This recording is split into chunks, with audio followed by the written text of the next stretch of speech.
Welcome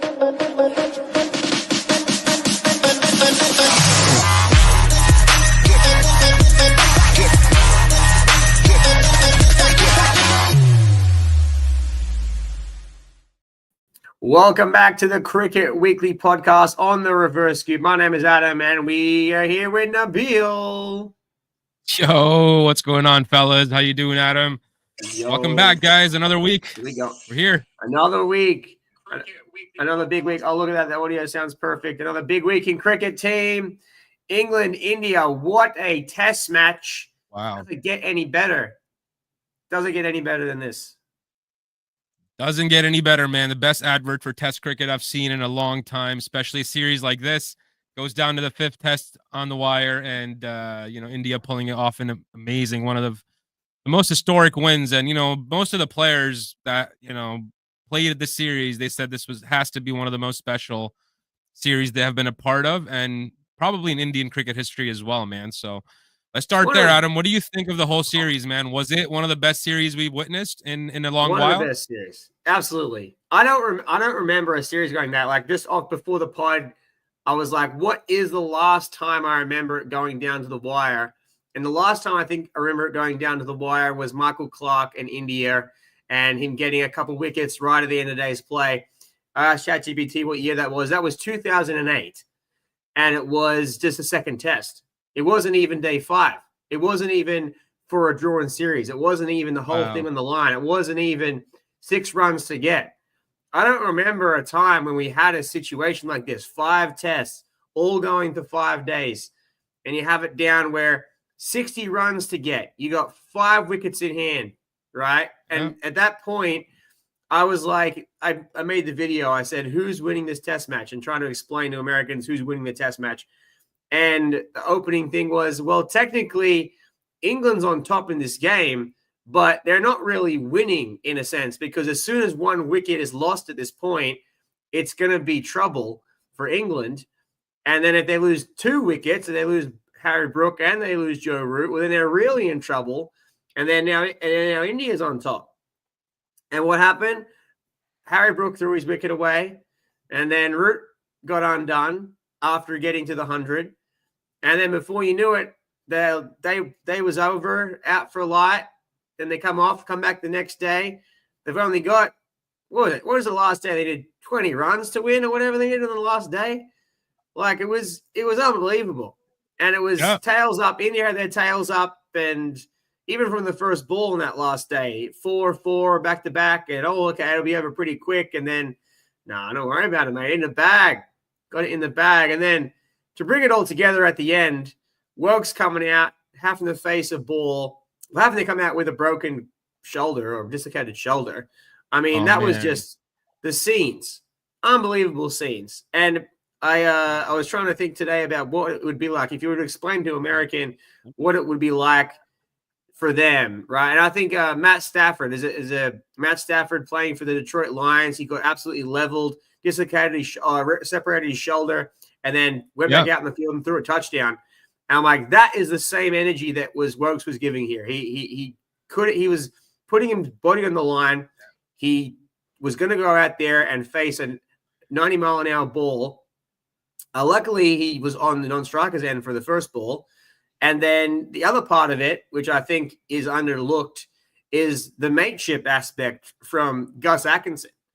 Gus Atkinson basically was like, I am not going to let you face a ball. All you have to do is run when I tell you to run, and I'm not going to let you face the ball because I don't want you to get hit. I don't want you to get hurt. And so he ran the single, ended up running the 2 at one point. And 6 to get. And then Mohammed Siraj just on the money, bang, skittles the stumps. Hero, and man. India win. Unbelievable. Yeah, absolutely, man. It was one of the historic wins, as I said. But let's talk about a hot take here, man. First hot take, hot take. that we heard from Ashwin, Ravi Ashwin, one of India's legendary spin bowlers. He said that this England-India series has probably surpassed the Ashes from, I think, 2015. He mentioned. So, or maybe even like future, he said it could be better than this coming in Ashes as well. So where do you land, man? Do you think this was an Ashes level series, or do we expect this coming in Yeah, Ashes to be a? absolutely. Yeah, I'm on par with that. It's been very clear that the big three have pulled themselves away from everyone else, and that England, India, and Australia, India, and Australia, England are all as big as each other. Border Gavaskar Trophy was next level. India, England was next level. The Ashes will be next level. Like these are the three big cogs in the wheel that are moving Test cricket, and it's going to be record-breaking numbers again. Last year, Border Gavaskar Trophy, record-breaking numbers from the broadcasts, record-breaking numbers from ticket attendance, sales in the stadiums. It's going to break records again, and it's just going to keep expanding and growing. And these are the big three that are going to keep moving the wheel, and they have to keep moving the wheel because that's what we want to see. Now, we can have a whole other conversation of how we fix Test match cricket and the ranking system and everything, which it probably needs. But again, even like you think of South Africa coming into the mix, I don't know if they move the needle enough, but you would like them to move the needle enough. I'm not sure when they slot back into versing India or England or Australia. It's obviously not going to be Australia until potentially the next summer. So the summer of 26, most likely. But yeah, no, it is, and you want to see it, and it's fantastic. It's just as big as Ashes.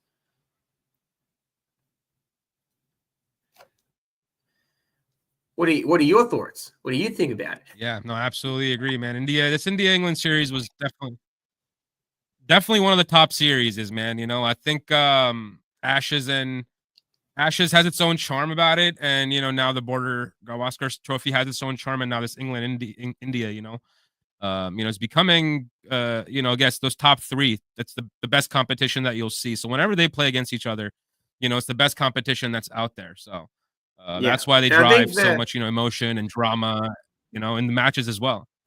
Yeah, and this new look India side is, I think, part of it. I mean, you would probably have England probably win if Wilkes doesn't break his arm and if Stokes plays, because you got to think about Stokes didn't play. Yeah. So if Stokes plays and Wilkes doesn't break his arm, they probably win, right? Because cooler heads would have prevailed. Because Bumrah was hurt too for India. So Bumrah was hurt too for right? India. So yes. Yeah, checks and balances, right? Checks and balances. But there's a couple of talking points on the test that were a couple of things that were missed because so much happened. I think one of the things that I missed, to talk about is this whole baseball thing and closing the game out. I think especially Joe Root. So Joe Root surpassed Ricky Ponting in total runs scored and is now just behind Sachin Tendulkar. And the issue, let's see how you feel. I think the issue with saying that he is better than Ricky Ponting, even though he has more runs, it's hard for me to say that because of situations like games like this where unable to win the game. I think that's a defining factor. I think back to even Champions Trophy, he got out. He wasn't able to get them home. They were only 50 runs away from winning Champions Trophy. Gets out. So situations like that where they only had 50 runs to get, you don't have to baseball it to the end. You got 1.5 days to play. Just see it out. Let the ball go. You can let the ball go. It's totally okay. You don't have to score the strike rate over 100. It is what it is. And I think it's those situations. So this, like Ashes coming up, will be like a defining moment again. Everyone's talking about, if he doesn't score 100 in Australia, he's not going to be considered up there. And I think it holds some merit because you have to also still win, what I mean? Like in those dying moments, because if you looked at Ricky Ponting and Sachin, look at how many wins they have. They have a lot of wins under their belt, a lot of World Cup wins, a lot of trophy wins, consecutive games in a row wins. Like, I'm not sure how the record stacks up specifically, but it's a couple of those last situations where it's like you want to be able to close out the game.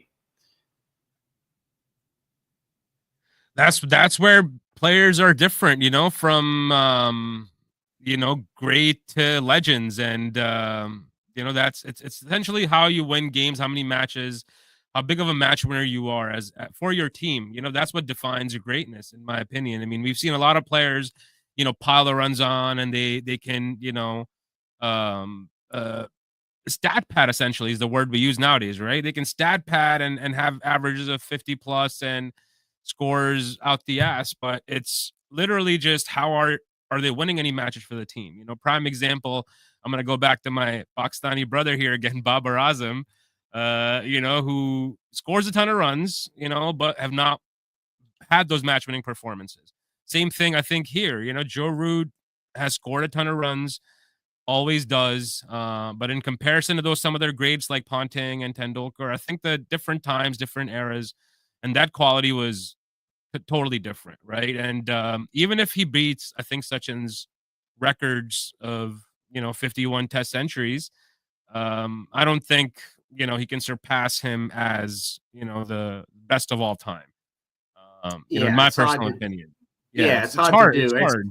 And it's a weird thing because it's like, why wouldn't it be that way? Just because you have the most runs, you would be. Because even if you consider Jacques Kallis has the second most centuries, I believe. He has more centuries than Ponting. That's right. And then if you consider what Ponting's recommendation or Ponting's opinion is, Jacques Kallis is the overall best cricketer ever, bat and ball. Putting it all together with how many runs he's scored, how many centuries, and how many wickets he got.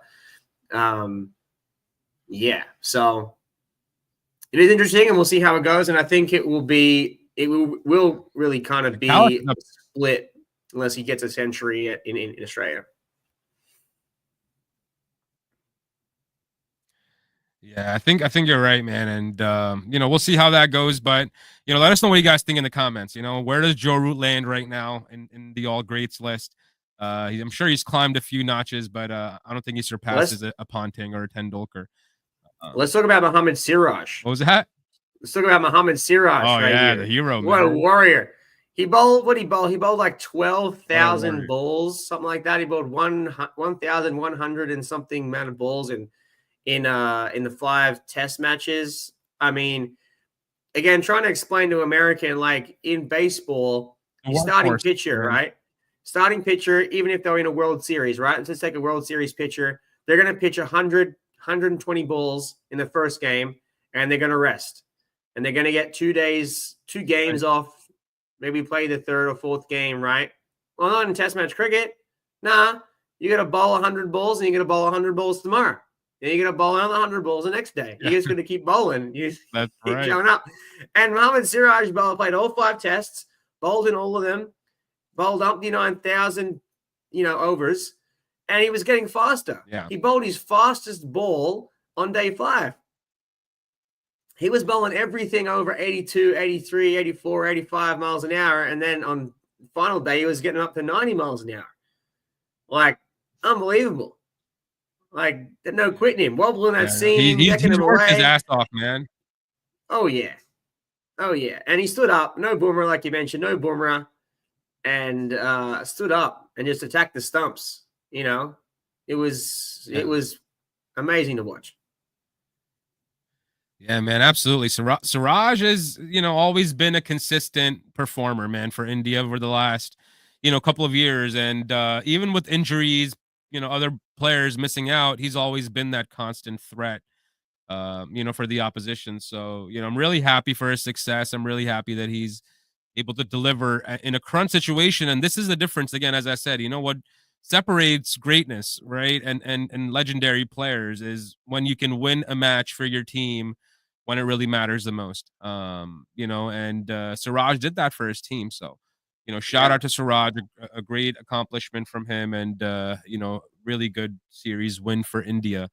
And there was some we saw Wokes we were talking about earlier, right? How Wokes came out with a broken hand. We didn't talk about Wokes yet. Yeah, so there's 2 sides to that too. So where does your hot take land here, Adam? I know a lot of people are like, man, to see the sight of somebody walking out with, a banded up arm with one hand, to handle the bat, and they're risking their life and potentially their career by doing that. So, is there something that needs to be done by the ICC, or is it this you got to toughen up, man, and it's how cricket has always been played?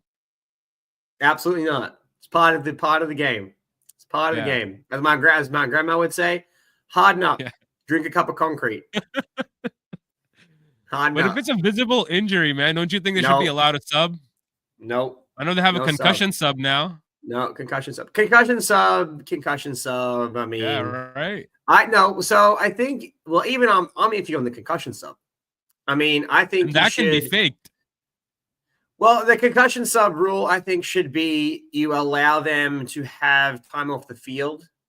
I think you're able to, because they're retired. Technically, you can, once you retire, you can't come back in, right? You're retired out, right? That's the way they run the rule now. You retire out. Yeah. And then you can have the concussion sub come in. I think the concussion rule should be you should just be able to come off the field retired out, and then make your way, give yourself an opportunity to come back at the end if you're able to. I think that should be that rule.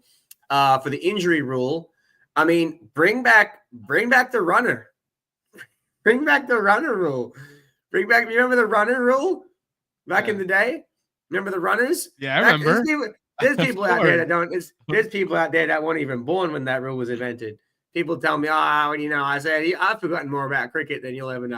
Back of the runner. Bring back the runners. People take advantage of that too, man.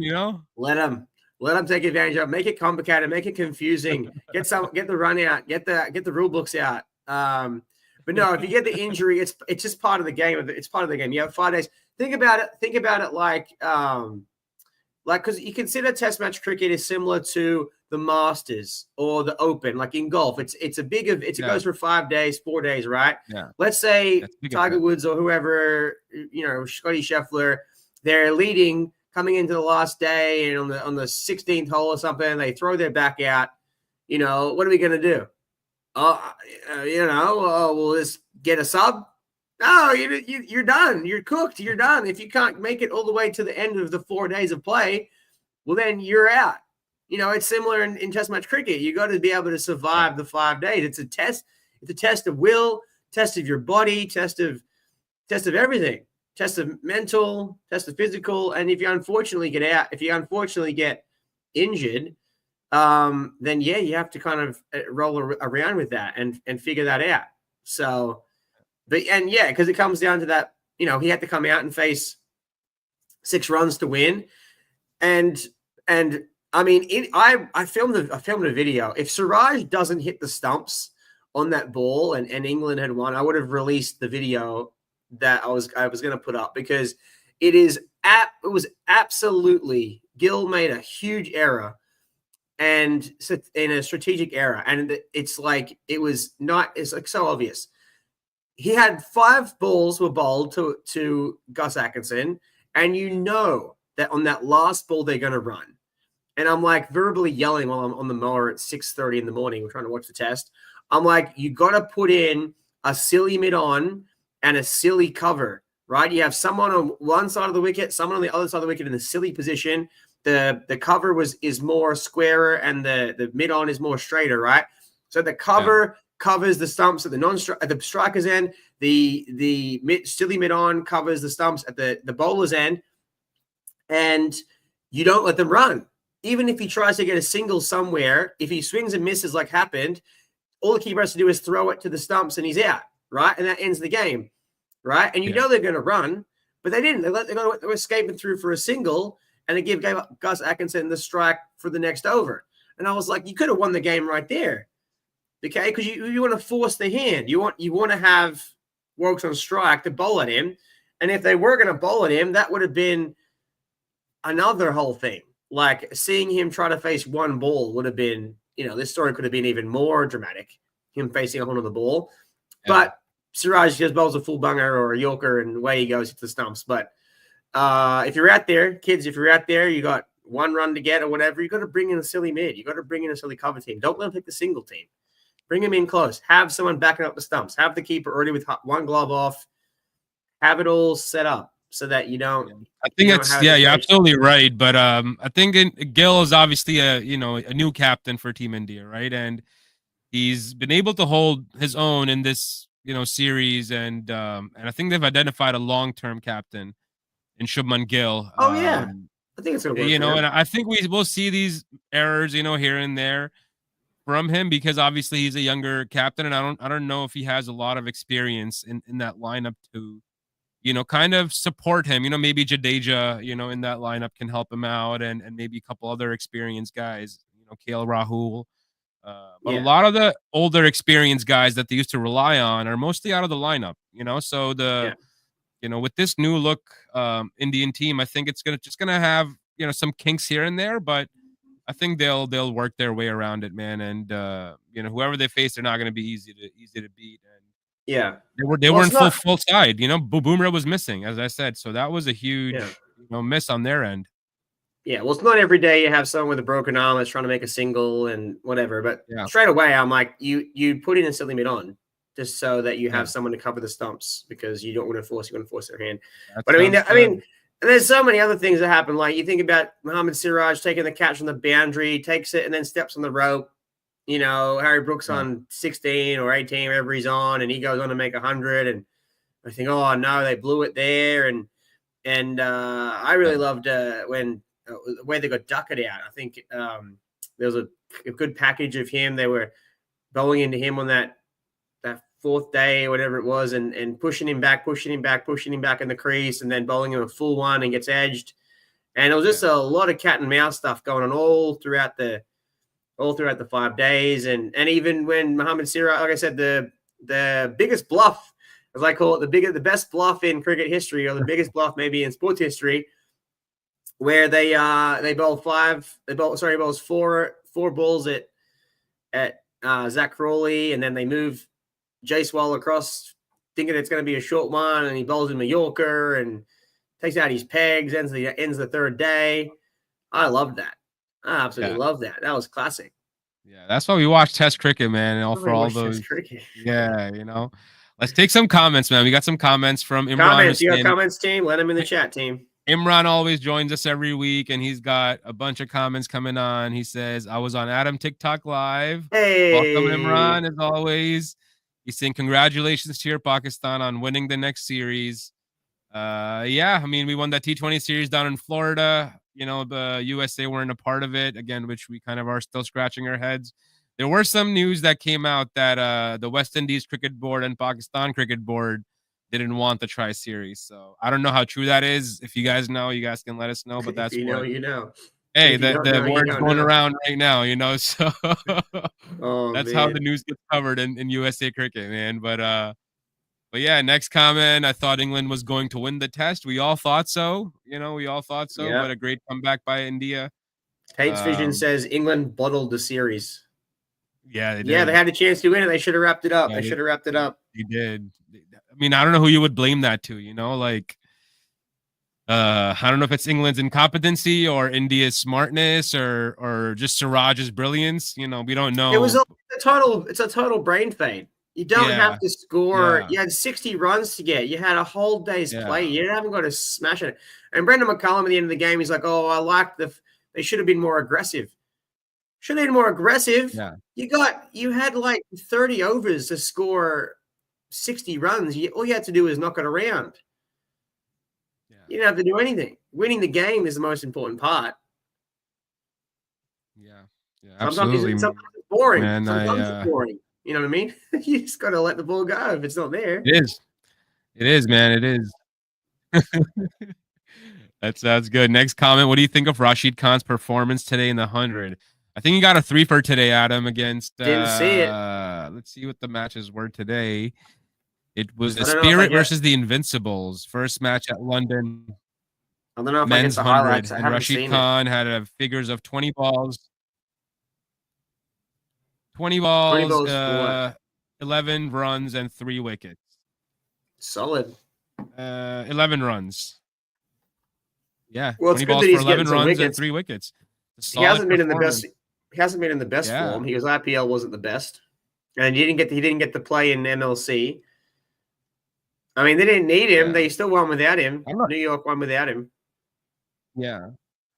Yeah, they did. I mean, these guys, I think they gotta be so much burnt out, man. They play so much franchise cricket and cricket for their countries, and how do you stay motivated, man? Obviously, to How do you stay day in and day motivated? out. Yeah, like Bro, sometimes just a getting a burnt out wicket, a bro. guy like Rashid Khan. Yeah, a guy like Rashid Khan, for example, right? Went in a slump, right? That's why slumps come, right? When you're kind of struggling to get runs or struggling to, kind of take wickets. It has to do with either being burnt out, loss of self-confidence, or you're just playing too much cricket and not enjoying yourself. That's I what don't the know mind if I tricks. call it a Yeah. slump. I don't know if I call it a slump. I mean, Uh, wrist spin. Spin is a different yeah. beast than pace. I mean, spin it's hard in T20 game because it's hard to work someone over, right? Spin is when you're working someone over, and then in the T20 game you're just flipping it up off the switch between leg spinner, wrong end. You know what I mean? And sometimes you get those matchups where you only have 4 overs to work, right? You only got 4 overs to work, so you can't expect everything to always go your way, and you don't always see, like, especially if you're bowling first, you don't always see you bowl out of side. Most of the time with T20 cricket, the first team batting first doesn't get bowled out. So, it's one of those things. As long as you're being economical, you're doing your job, part of the team, you're never going to be kicked out. And some days you're just on. Some days you're on, some days you're off. Sometimes it's spinning, sometimes it's turning. You know what I mean? So, Absolutely. I mean, if you're bowling bad, then that's a whole other story. But if you're bowling decent and you're just not getting the wickets, then that's part of cricket. You know what I mean? Sometimes you bowl bad and you get wickets, man. Right. Bowl the pies. Bowl some pies. A long hop, a half volley. Those are the balls big that on pies. can go for six or it's one of my big tactics. If I was to have my two tactics is if you're stuck, loop, man, the loop. Yeah. If you're stuck and you can't get a wicket, then just bring on your worst bowler. Bring him on. Yeah. Give him 2 overs. They'll bowl absolute pies, and the batter will get themselves out every time. Yeah. Every time they'll be on. Right. They'll be 60 on. Seen it happen all the creaming time. It to the boundary. You got 2 overs and 4 drinks. 3 overs and 4 drinks. Throw it to someone that bowls absolute pies. Get a wicket. Yeah. Get a breakthrough. That's all you got to do. Man. Doesn't matter how you get them. Just on the score sheet, it goes down as a wicket. That's exactly right, man. Exactly right. Any day. Next comment from Imran. He's got a bunch of comments tonight. Do you think Pakistan's going to win the Tri-Series before Asia Cup? No, I don't think so, Imran. Pakistan, I mean, they're always in a mess, but they can. They're unpredictable, so you never know. But I doubt it, man. Let's see the next one. I thought England was going to get fined for playing an injured player. Can you get fined for playing an injured player? I didn't know that. Oh, no. I don't think so.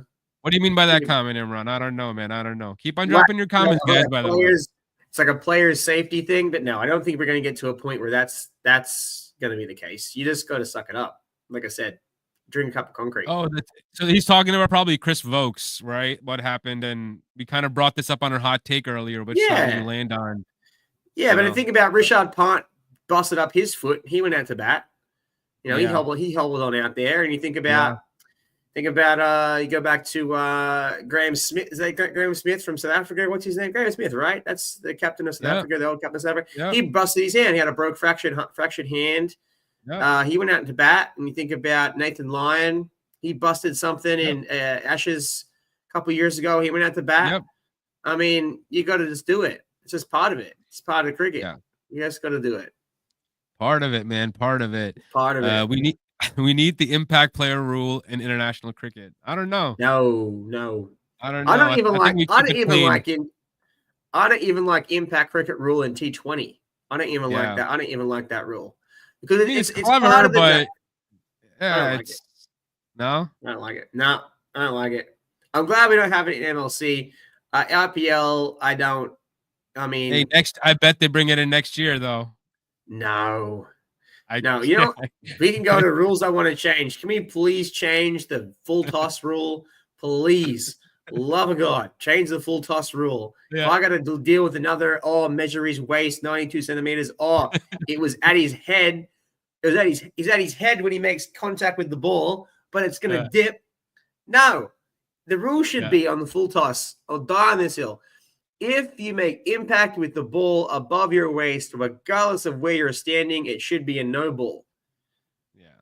If you take a step down the wicket and it comes at your head and you go to pull it and it's at your shoulders, but it was going to dip and go to your waist by the time it got to the popping crease, no ball. Yeah, exactly. No ball. Because you're already making the decision, active decision. It's already in a dangerous position. Yeah. You know what I mean? Just because it dips doesn't mean anything. Yeah, it's literally, the batsman obviously decides, but it's a bowler's control that gets dinged all the time, right? So obviously the bowler misses his mark, and as you said, if it's above the waist, call it a no ball. But nowadays, obviously, a guy comes down the track, the ball could be dipping. There's other factors at play, but I think what the rule actually states is that the ball also has to be able to, if it's above the waist, it's also got to pass the stumps, so like the ball has to pass the stumps as it's above the weights. If it's dipping, that's the call you got to make. And sometimes umpires make that call, sometimes you can't make that call, and it's 50-50. And I agree, there's definitely some clarity that's needed on that rule. Take it all out of the equation. If you make contact with the ball makes contact with you at any point above your waist, no ball. Easy. So Felix fix the rule. That's easy rule. I'm going to worry about it then. Keep it simple. I'm going to measure anyone's not a waist. bad way to think about it. Yeah. So. Yeah. Yeah, absolutely. We got a question. The next comment, everyone, please do not be surprised. Yeah, go ahead. Okay. I got mine? Everyone, please do not be surprised if West Indies gets in a new head coach before this year finish. Yeah, we wouldn't be surprised. Yeah, wouldn't be Sammy surprised. looks like he's on the way out, man. We got Raul in the chat here. Next big series will be Down Under, the Ashes. Let's see how Harry Brook, Jamie Smith's performance, how they will perform there. Even Joe Root doesn't have a great record in Australia. Yes. Well, my prediction, I'm calling it right now. Australia's going to win that Ashes, man. I know you're probably against that, Adam, but I'm saying Australia's going to take it in Australia, man. Well, like I said, England's in Australia's ballpark. And like we mentioned last week, I think I'm dying on the hill that Australia's bowlers are better than England's bowlers. I think that's an obvious point. You can probably all agree on that. I think that's hard to fight that one. But then I'm also going to die on the hill that England's batters are better than Australia's batters. I'm going to die on that hill. You got Joe Root and Harry Brook. They're the number one, number two ranked batters in the world right now, right? They're ranked number one and number two. Yeah. Right? Right now we got Khawaja that can't get over 30 runs and getting out caught at slip every other delivery. Constant scored 150, hasn't made another score since. They can't figure out the top order. You got Cameron Green coming back into the side. You got Smith. You got Head. Sometimes they can score a century. Sometimes they don't score any runs. You got Bo Webster and Alex Carey have scored the majority of their runs at 5 and 6 or 6 and 7, wherever they slot into it. And then you got even people like Cummins and Stark scoring runs. Like it's not. And then the flip side on the England side, you got the top down 1, 2, 3, 4 scoring runs, 5 scoring runs. Harry Brook in there scoring runs, and then as it gets through that middle order, they haven't got that middle order quite sorted unless Stokes plays. Obviously, Stokes batted very well, got himself a century. But if he doesn't play, you got Smith and Bethel or whoever else they're putting in the middle there to try to figure it out. And I think anything can happen, but I think it's going to be very, very close. Well, before the 5-test series with India, right? Would you have said that England's batting was better than India before the test series? You probably would have said that. You probably would have said that I would probably rate England's batting a little higher than India because India was bringing a lot of comebacks. They had a Karun Nair, they had a Dhruv Jurel, their keeper. So there were some 50-50 guys that were in that lineup. Especially batting wise for India. On par. I mean, I'm big on Raul. Really like Raul. I mean, Jacewell, Raul, Gill, big on them. Yeah. Everyone else, I don't know that much. I haven't watched too much of them, but I'm big on those three. And then Pant, obviously, you can put it all together. He got a century. So, Yeah, I just honestly think if you looked at the England's batting lineup, you looked at it, England's batting lineup, India's batting lineup, and Australia's batting lineup, I honestly think that the Australian batting lineup is third ranked in that lineup, in that order. But I just think that Australians bowling is ranked number one. Yeah. I think Australia's bowling is better than England. Australia's bowling is better than India, but I think India have a better bowling attack than England does. You know, they've changed their pace attack almost every game. England, I don't know if that was through injury or if that was through selection or, obviously Wokes was injured. Just the rotation policy too, and injuries. I'm sure that prop up, but yeah, I mean, I think in Australia come Ashes, they bring a different fire, different energy, and if it's obviously down under, they're not an easy team to beat down under, man. No matter even if they play their third best 11 or fourth best 11, they're a side to not take lightly. Their third best 11 might actually. I think England's gonna have a very tough time beating.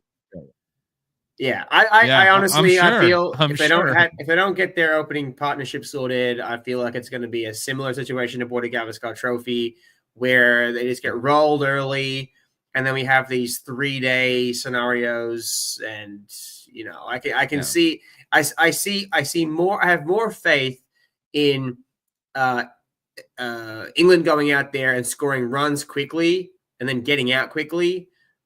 And then like covering that gap, then in Australia, they're going to get rolled for nothing. You know what I mean? Because England played the baseball better, right? Seems they went out there and got aggressive and scored a quick fire 250, and then all got rolled. I mean, I feel like Australia, they did the same thing. It wouldn't be as effective, but I think it'll be close. Regardless, it'll be very, very close. Very entertaining. Good watch all around.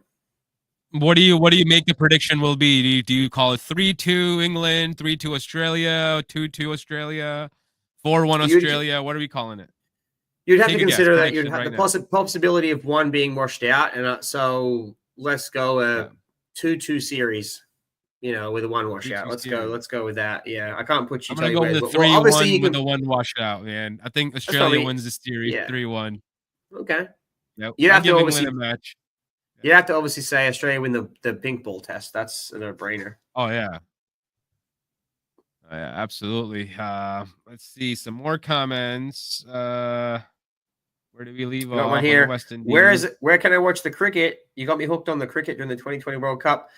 Cricket's happening. Cricket kind of happens all year round. It's not specific to America, but the hundreds on right now.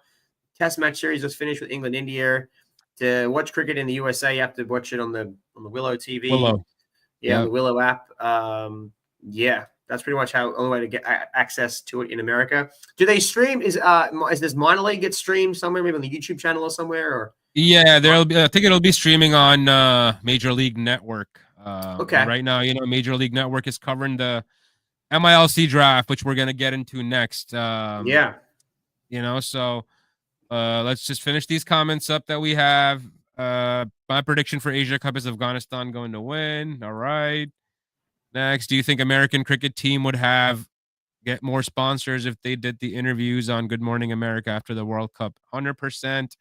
We talked about this a while back. The Good Morning America opportunity and the Netflix documentary opportunity was even bigger that we let go. So, yeah, we could have gotten a bunch of deals. But again, there's a lot of back-end things that are happening right now, with the ICC giving essentially notice to USA Cricket for the next 3 months to straighten up or, resign. I think the big shift, minor league cricket draft live right now. Yeah. Oh, it's live right now? Is that what's happening? No, it's not live. They're just covering the picks. It's Aman and Nate, our buddies on the MLC network. They're covering, the picks, which we're going to get into. And it's Imran is saying, it's on MLC Network, YouTube. And he's giving his prediction 3-2 Australia. There you go. For the Ashes coming up. Thanks, man. I think with the USA Cricket bid, let's see. Bring up that, yeah. But I think with the USA Cricket bid and the franchise cricket, I think the shift that we need to make is kind of like putting it in this realization that like, Cricket USA isn't the pinnacle. I think the pinnacle is playing franchise cricket for MLC and the minor league. And we should almost not call it minor league because like minor league baseball in America has its own stigma of like not being good, or like AAA or whatever you want to call it. But because that's just the franchise system that we have. It shouldn't be called minor league. They should make it the Shield, like Australia's called the Sheffield Shield. You should give it a Shield name rather than call it minor league, because that gives it a little stigma. Because that's where the top USA players are playing, and then the top USA players go on and play franchise cricket for the MLC. So, which is called Major League, but I would push for to have minor league change its name to not minor league, to something else. There's something Shield, whatever you want to call that. Because they're trying to keep it with the branding of the minor Major League Baseball, and I'm sure they want to just appeal to that type of an audience. So I think it's a play there. You're right. Is AAA minor league, or are they two different things? Or is that the AAA is minor league. Yeah, AAA, AA, single A, they're all levels of minor league baseball. So after college, or depending on what your skill level is, you have to go through those 3 levels. Single A, double A, and triple A. And after triple A, you can be eligible. And you have to crush at every level. For you to get promoted to the next level, you have to crush. Yeah. You have to make sure that you're dominating, and then you get to the next level. So that's why I love that setup. Because it makes you into, a player that can consistently, bring out their best day in and day out through the process. So, let's start with the minor league, players that were, drafted. Some news first. Minor league cricket returns to the pitch on August 28th. The matches, schedules, and draft, has happened already. There's 26 teams that drafted their new rosters all over the U.S., which players, got selected for. A lot of, teams have become a part. Some new teams have become a part of minor league this year. Kings 11 Dallas is one of the new teams that have entered in, I believe, the West Division. So we're going to go through, I'm just going to kind of look up the picks and see where we have any notable, so in Eastern Division, for example, we only have one major league player in Yasir Muhammad, who's actually 2 major league players. One, Yasir Muhammad, who played for Washington Freedoms, got picked for Manhattan Yorkers. Oh, the leg spinner? The leg spinner, yep. And Corna Dry, who was part of the LA Knight Riders, is playing for the Philadelphians. So in East Division, we have how many teams? We have, let's see. 6 or 8. Yeah, I think it's 6 teams. 6 teams. We have the Manhattan Yorkers, the NYC Titans, Somerset Cavaliers, New England Eagles, and Philadelphia. And I think I'm missing one more, if I'm not wrong. Yeah, we got this already. NYC Titans in the Eastern Division. I think there's it'll come. But I think most of the players seem to be in that Texas region, whatever that region that Texas one comes from. That seems to be where most of the MLC players are coming from. Yeah. There's there was a chart here that actually said which division held how many MLC players. Let's see if I can find it, because it essentially showed, breakdown of the amount of minor league players or major league players that were in each division. Like Eastern Division has 2, as I mentioned. Let's go to the other division.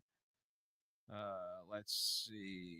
There was a graphic that Southern Division early today. Yeah. Yeah, no, the Southern Division has John Woo Drysdale to Atlanta Fire, Monang Patel to Atlanta Lightning, Mukhtar Ahmed to Baltimore Royals. That's the notable major league picks in these drafts. Then the Central Division drafts Smith Patel to TSK to Xphoria Giants, Obis Pinar to Kings Dallas 11, Noshdush Kinjige to Metroplex Tracers. I think that's one of the new teams.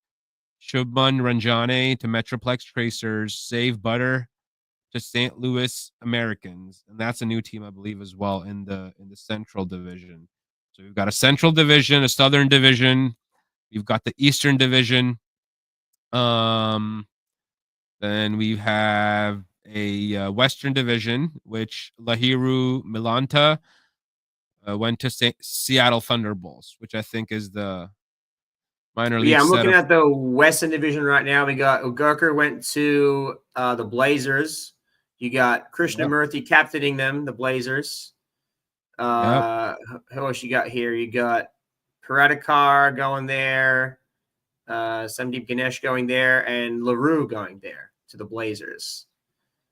And then we got a couple other. A lot of new names we're seeing, you know. Yeah. I don't know if this is a typo. It says the what is this? I don't know if it's Harmeet Singh or if they're Harit Singh. I don't know if that's the same person or a typo. Someone going to it must be the Rangers. Who's that? I don't know who that is. The Western Division. This is in the West Division. Yeah, I'm looking at the MLC or the minor league post they put out on Instagram. They have a bunch of things here that are domestic wild cards or regular wild cards, or if they're under 21, under 19, or if they're free agents. It kind of shows some stuff here. So starting to see some notable names popping up in here. But yeah, I mean, it's interesting. We'll be following it. Well, one name that I think that I want to shout out. Yeah. Yep. Yes, Shadley's doing what? He's moving to. Well, he's playing the Seattle Thunderbolts. Playing for the Thunderbolts. Yeah, Seattle Thunderbolts. Oh, so that's a marquee retention. Pick, man, there we go. Marquee retention. That's what that is. So he's a retained player from last year's minor league. Yeah, retained player. And then you got onto, Netra Volker playing for somewhere in the Western Division. Must be the Bolts. Is that what the Bolts are? But yeah. I mean, it's fun. I'm going to be following it a little more this year, and we'll see how it goes. And, hopefully the broadcaster is just as good. Obviously, it's not going to be anything like MLC, but, hopefully everyone does really well. And, you know what I mean? So, have to get some games. Where do they play the games up here in New England? They have to play them up somewhere. If you have teams in Hartford or teams in New York, can't be that far away from us, right?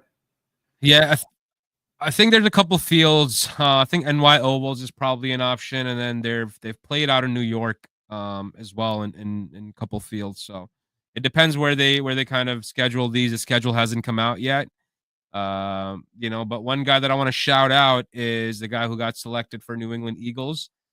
He plays, with us in the New York National League, Hamad Tanvir, left arm, genuine quick bowler, swings the ball. He's a new ball bowler, and he's a middle order bat, solid. So really looking forward to seeing him, and congratulations to him as well, because, he's put in a lot of effort, and, he's got his opportunity here, Ahmad, and he's the one to watch out for, because he's, somebody who's a raw talent who came up, moved here a few years ago from Pakistan, and used to live in the mountainous regions up there. So, have had that training, has natural skill, natural pace. So I'm hoping that he can come on, big in the minor league this season, and get to major league next year. So Adam, any players that you want to shout out or call out in this minor league selections that you think could be somebody to watch out for? Know anybody? Well, I think we saw a Gurkha do so well for MI New York in Major League. I think if he's bowling full time in minor league, should be doing very well. I think again you're going to see Krishnamurthy on fire. He's doing so well right now. He should be scoring a lot of runs. I want to see LaRue. Big shout out to LaRue. He only bowled, I think, in the first 2 games, I think, for San Francisco. I really like him bowling. So again, the players that were on the fence or played a couple games in the MLC should be their frontline bowlers now, in the minor league. So they'll be getting more opportunity, seeing more of their stuff, fighting it out for those kind of spots come MLC draft time. So again, Shadley should be doing very well.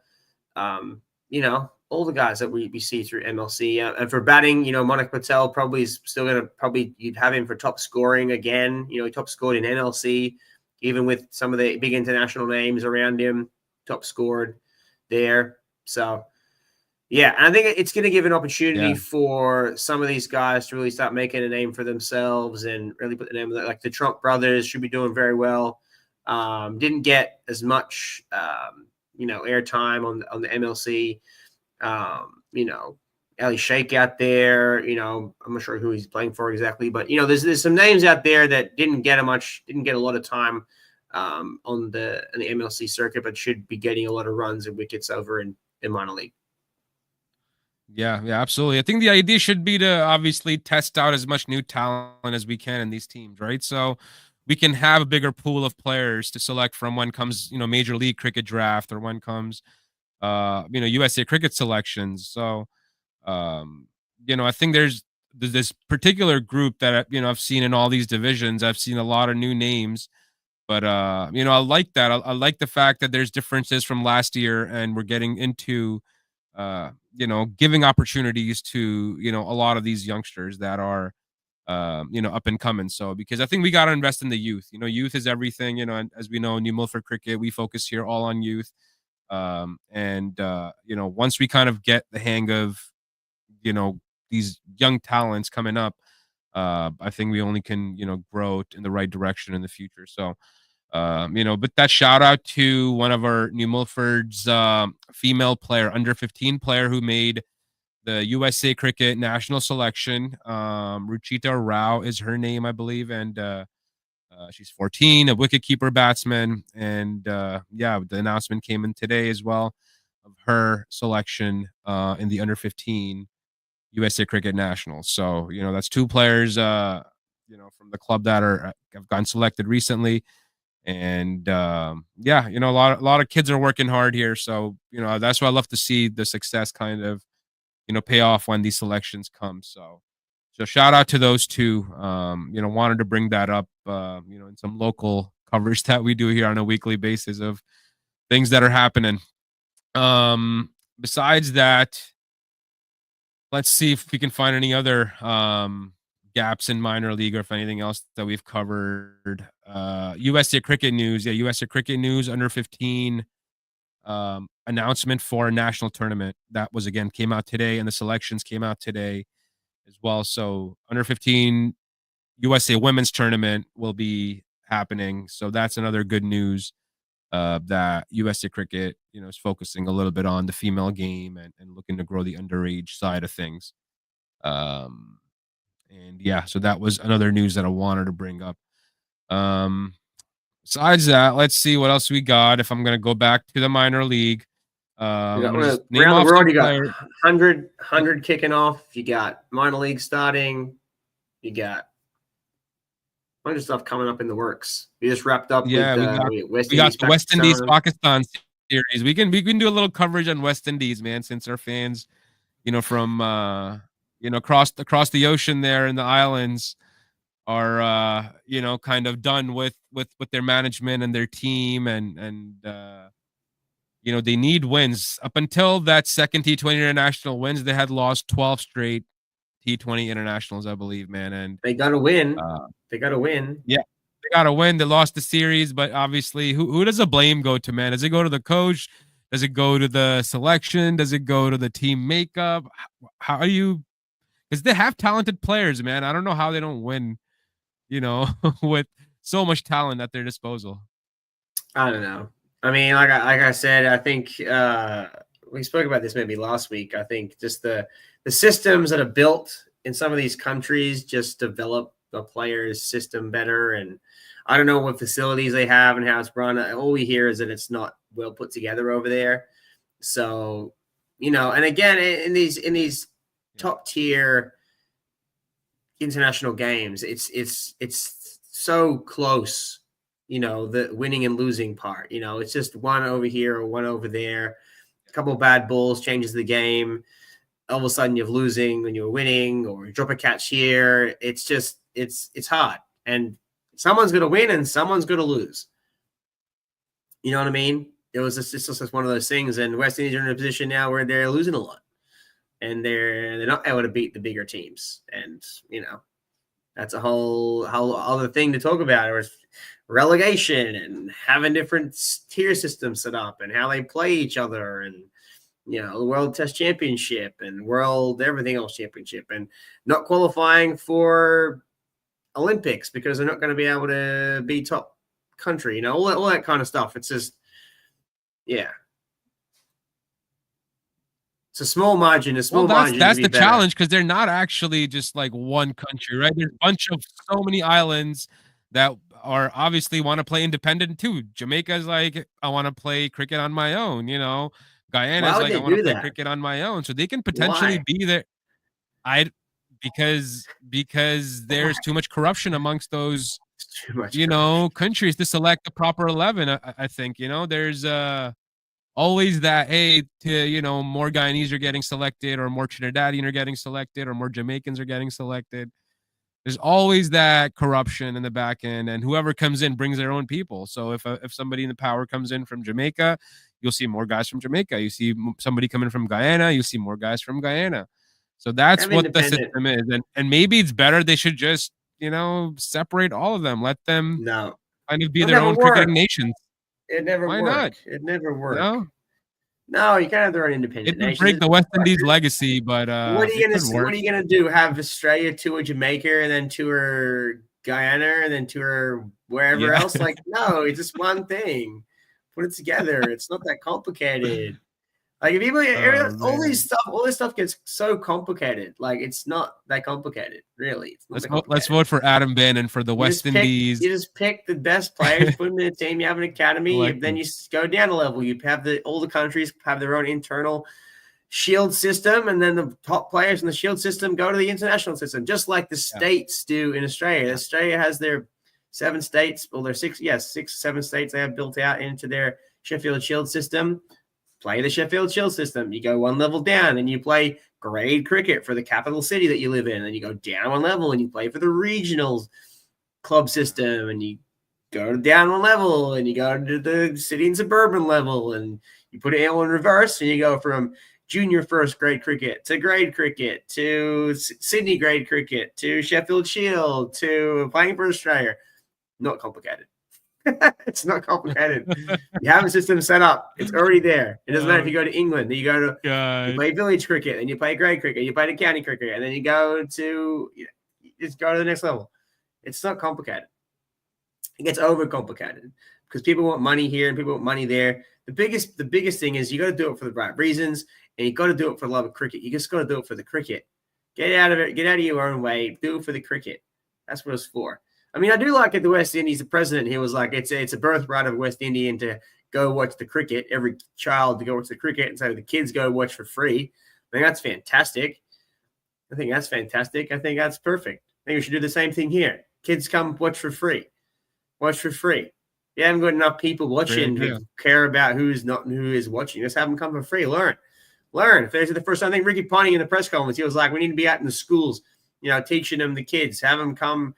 Invite them all to come for free. The local schools come and watch the game for free. Watch it. I think that would be a great campaign for any international cricket here in America, man. All kids are free.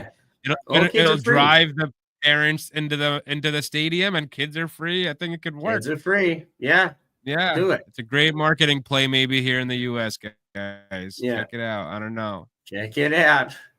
Adam for president. Adam for cricket president. I'll fix it up. Adam for cricket president for the West Indies board, man, to fix that first. West Indies Adam board, will be headed out to Barbados in a few weeks. Yeah, hopefully the Barbados all gets locked up. Yeah, that's all gets wrapped up. That'll be first week of September. Hopefully that will get all wrapped up. And then big secret so event. First week of September. Yeah, what's the secret event? Well, secret event still isn't about it or no? Still technically isn't releasable yet, but essentially we'll be teaching some people some cricket soon. That's what's happening. We're going to be teaching some cricket. Take a guess, guys. We got some good content coming up. We have some potential international cricket superstar versus Adam Bannon cricket content coming out. We got some Adam teaches some people cricket content coming out.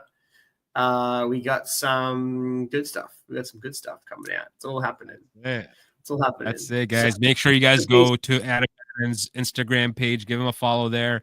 Check him out on YouTube as well, Adam Bannon Cricket USA. And yeah, you can find his shorts and his upcoming content, there.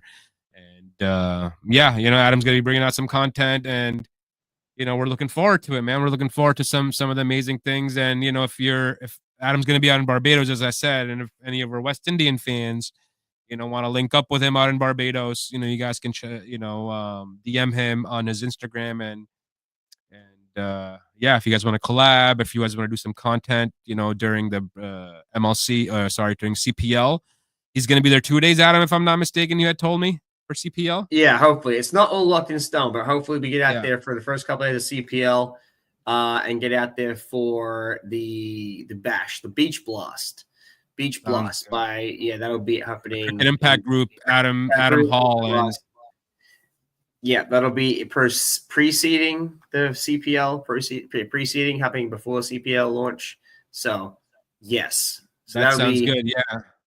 So the Cricket Impact Group and this Barbados Beach Cricket, guys, is launched, by Cricket Impact Group, which is, I think run by Adam Hall, who's a CEO, and I got in touch with him through Instagram, and he agreed to come on the pod. He's traveling right now, Adam, and Adam and I will host them, Adam Hall, and if we can get Liam Plunkett, if he has obviously time. So we're gonna try and lock them down for next week, if time works out for us.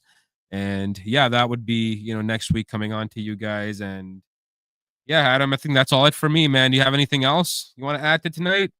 That's it. I think that's a wrap on tonight, team. Big week of cricket. England, India. Wow. Huge. All right, guys. Thank you so much for tonight. Make sure to check out our Reverse Scoop shop. Make sure to check out our membership sections as well. That supports youth cricket development on the grassroots level. And yeah, keep supporting the growth here in America, guys. Adam, thanks again, buddy. And we'll get back at it next week. Thanks, guys. Have a good night.